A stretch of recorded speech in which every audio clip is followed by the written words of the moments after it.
सावित्री 2 बेटों की माँ थी। उसे इस बात पर बड़ा घमंड था। वो मानती थी कि बेटे घर की शान होते हैं।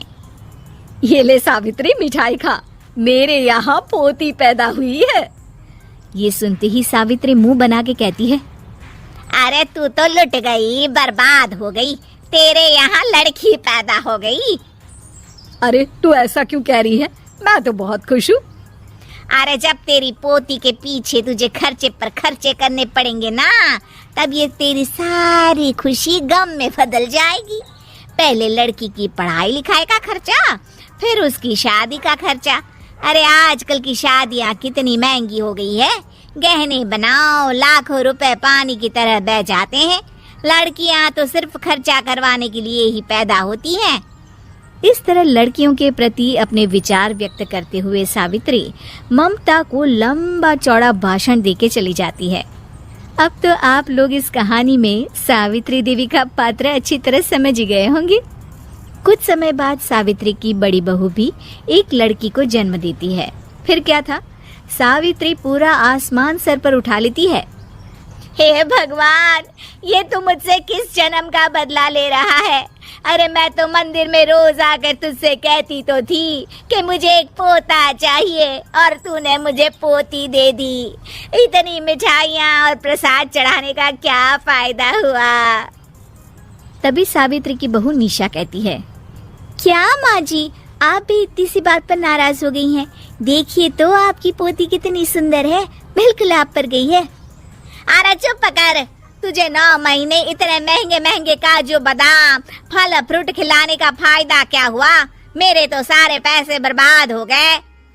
ये सुन सावित्री का बड़ा बेटा अजय कहता है, माँ, तुम सिर्फ नाम के लिए 2020 में रहती हो। असल में तुम्हारा दिमाग सैकड़ों साल पुरानी सोच रखता है। आज के जमाने में लड़का और लड़की में कौन फर्क करता है। मैं तो बहुत खुश हूँ कि भगवान ने मुझे लक्ष्मी के रूप में बेटी दी है। लेकिन सावित्री पर अजय की बातों का कोई असर नहीं होता। नालायक, अपनी पत्नी की जबान बोल रहा है। मेरा बड़ा बेटा तो हाथ से गया। लेकिन सावित्री देवी हार मानने वाली नहीं थी।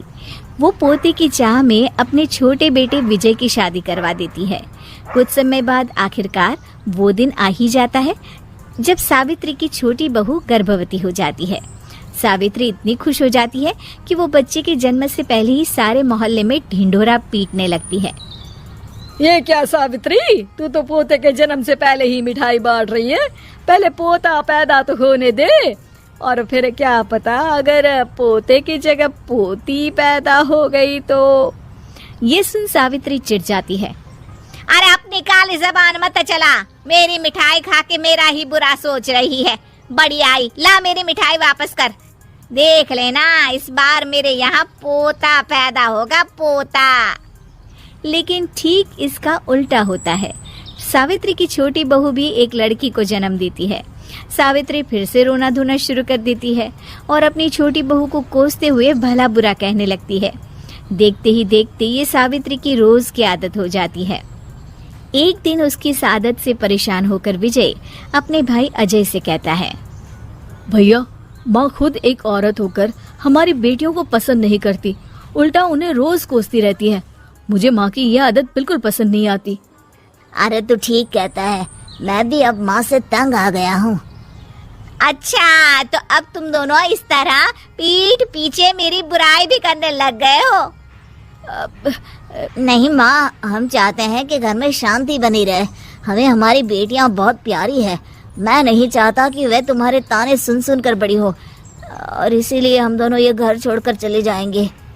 हाँ माँ, मैं भैया की बात से सहमत हूँ। जब तुम इस घर में अकेली रहोगी तब तुम्हें अपनों की कीमत का एहसास होगा। अपने दोनों बेटों के मुंह से अपनी माँ के लिए इतने कठोर शब्द सुन सावित्री भावुक और रुआंसी होकर कहती है, क्या सच में तुम दोनों मुझे इस घर में अकेली छोड़कर चले जाओगे? हाँ माँ। हाँ माँ, अब पानी सर के ऊपर जा चुका है। मैं तुम दोनों के बिना नहीं रह सकती। अपनी सास के आंसू देख अजय और विजय की पत्नी अपने पतियों से लड़ पड़ती है। अरे जिसे जाना है वो जाए, मैं माँ जी को छोड़कर कहीं नहीं जाने वाली। भाभी, आप ये क्या कह रही हैं? वही जो तुम सुन रहे हो, दीदी बिल्कुल सही कह रही है। हम बेटियों के संस्कार हमें सिखाते हैं कि सास माँ समान नहीं बल्कि माँ ही होती है और उस माँ की जिंदगी भर सेवा की जाती है। बेटे अपना फर्ज भूल सकते हैं लेकिन बेटियां नहीं। आप दोनों शौक से जा सकते हैं। माँ जी, हम दोनों के रहते आपको किसी बात की फिक्र करने की जरूरत नहीं। फिर क्या था, सावित्री के ऊपर छाए बेटों के घमंड के बादल उसकी बेटी स्वरूप बहुओं के तेज के आगे आंसू के रूप में परिवर्तित होकर सावित्री की आंखों से बहने लगते हैं और वो उन दोनों को गले लगा लेती है। मैं जिंदगी भर बेटियों को कोसती रही, लेकिन आज तुम दोनों को देख मुझे समझ आ गया कि बड़े अभागे होते हैं वो लोग जिनके घर बेटियां नहीं होती।